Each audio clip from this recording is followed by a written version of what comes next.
Bienvenue. Aujourd'hui, je veux vous parler d'un levier qui change vraiment la manière de piloter le marketing et la relation client en 2025, le marketing prédictif intégré dans des plateformes qu'on utilise déjà au quotidien. Concrètement, l'intérêt principal, c'est de passer d'un marketing au feeling à un marketing qui anticipe. Au lieu d'envoyer la même campagne à tout le monde, vous identifiez qui est le plus susceptible d'acheter, qui risque de décrocher et quel message a le plus de chances de déclencher une action au bon moment et sur le bon canal. Là où ça fait la différence, c'est dans la vitesse de décision et dans la précision, sans ajouter une couche d'analyse manuelle à vos équipes.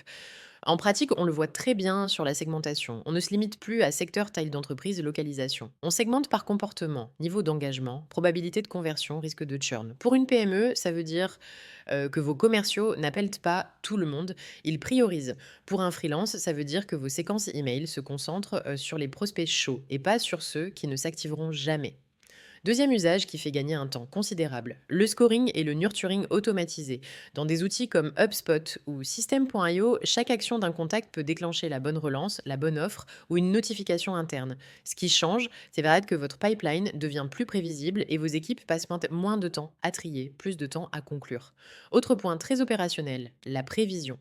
Pouvoir estimer les conversions et les ventes à venir aide à arbitrer les budgets, ajuster les objectifs et éviter les à-coups. Et côté acquisition, des plateformes comme Disweb peuvent optimiser des variantes de landing page et de campagne en fonction des segments qui performent vraiment.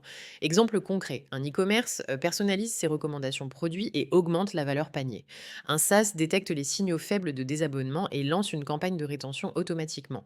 Une équipe marketing B2B identifie les comptes les plus mûrs et aligne enfin marketing et vente sur des priorités communes. Dans un contexte business, la clé, c'est l'intégration, un tracking propre, un CRM bien connecté et un premier cas d'usage à retour rapide, typiquement l'email ou la relance commerciale.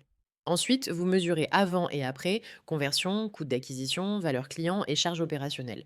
Si ce type d'approche vous aide à piloter plus simplement et plus efficacement, pensez à liker, vous abonner et activer la cloche. On se retrouve très vite pour des cas concrets et des mises en place actionnables